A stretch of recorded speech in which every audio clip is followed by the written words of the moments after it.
Oh, hey. What's up? So, Hot Rod Joe, Hot Rod City. I'm not currently working on the V8 Super Red at this moment, mainly due to the fact I'm tired of freezing out here in the garage. I really, had high hopes, thought I could make it. Made it 1/3 of the way through the winter. But the turbo heater is just, it's killing me. Between filling it up with fuel and then it runs off diesel and kerosene and JP8 and jet fuel and all that and home heating oil, but the cheapest is diesel fuel, so that's what I've been putting in it. Usually a tank will last me my whole offset, 4 days off, just being out here. It's like $25–30 worth of fuel. So, and it's just loud. And between the noxious fumes, and I'm tired of listening to it, I'm choking to death from it. I threw this together the past 2 days. Just one of those double barrel heaters. Somebody had given me the stuff for the other wood stove that I'm building that I actually intend to keep in here. And this is just what's built out of all the leftover stuff. I don't have all the materials for the other one. So, I had these barrels laying around. And then all the parts. I had to go buy some more stack. And the stuff to get it through the roof, which I would have had to do that anyway. So, just so I don't have to move this when I actually do go to do the insulation here, I figured I'd insulate where the stove goes anyway. So what I got, this is 2-inch thick extruded foam, or polystyrene foam. This one's polystyrene. The green stuff that I've used before, and I still got some, this is extruded. So, basically what I'm doing is I'm cutting the blocks down, these blocks, and putting them right up against the edge. That brings me on the center point for 8 foot. So that way these run up. All I'm using to attach them is a drywall screw with a big old fender washer. So I just put that in there, and 1 in each. The cavity is like 13.5 inches, but I'm cutting them down to just at under 12. Technically at 1/8 inch because of the saw blade. And then I'm going to go around them with this spray foam. That way I really fill in the gap real nice and tight. And it gives me a lot of rigidity. So, this stuff here, I don't know the R value on this one. The other one's like 10. Like it has an R value of 10 just for this 2 inches. So on the ceiling, I plan to use the 2 inches of foam and then the rolls of fiberglass. So then, meantime, I'm starting with this, and because this half of the garage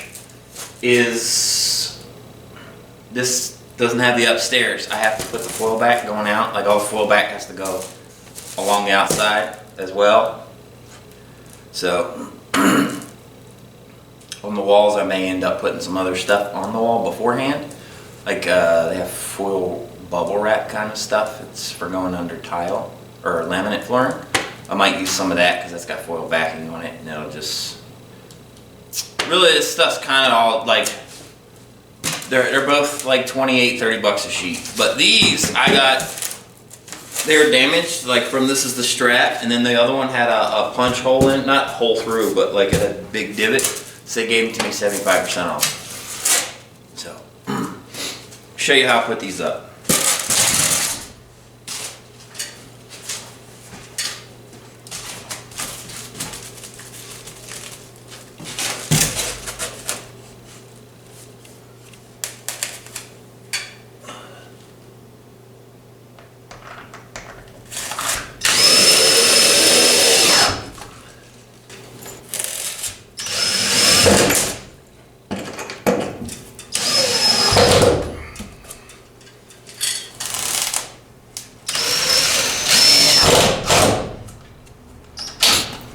that's all I'm doing.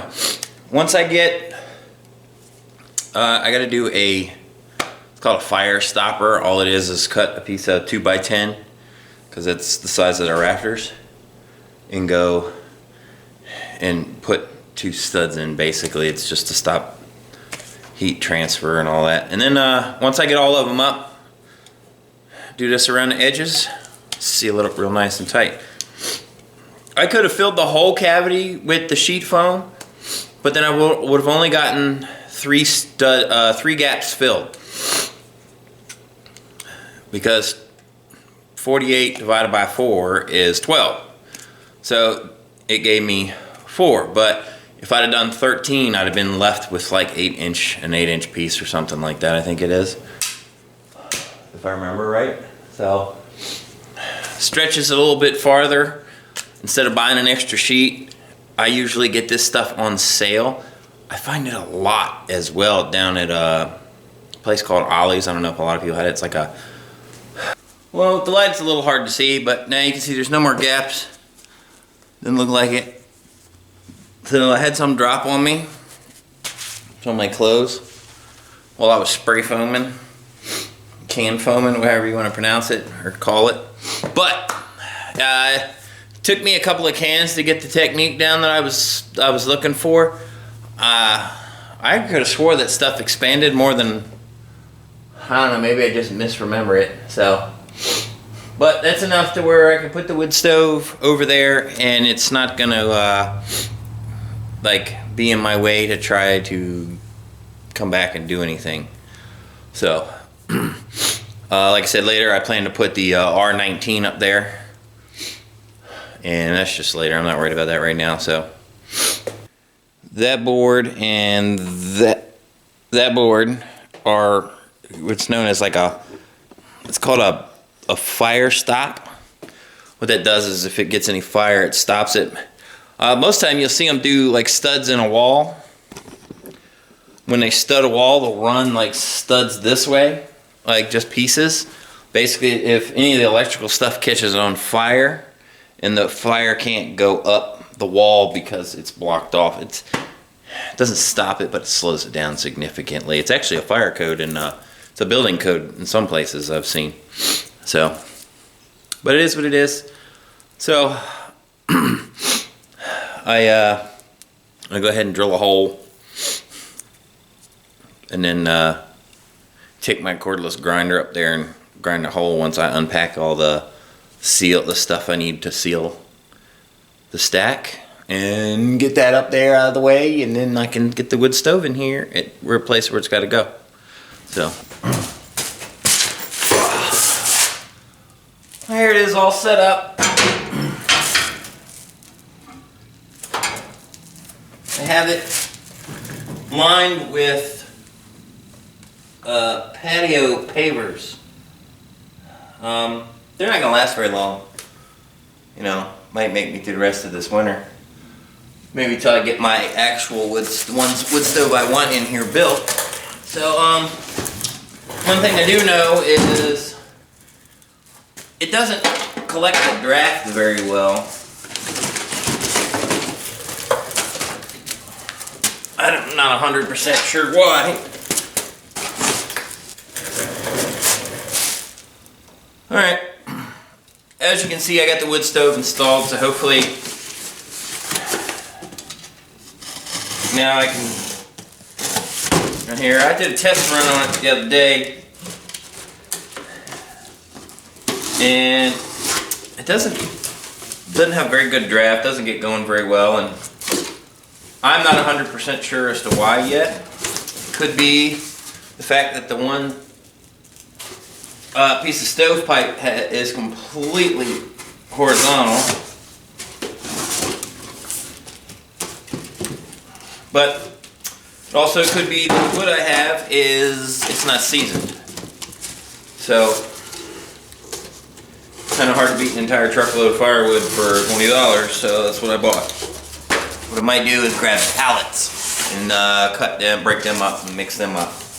Pallets are usually seasoned pretty well. And I used to make stuff out of them in my wood shop. until everybody else started doing it. Aside from some fine tuning possibly, I'm gonna stick a fork in this one and call it done. Not much, but now I can get back to work on my cars. So, don't forget to like, comment, subscribe. I know it's not hot rod related, but just for information, it is garage related anyway. So, catch you later.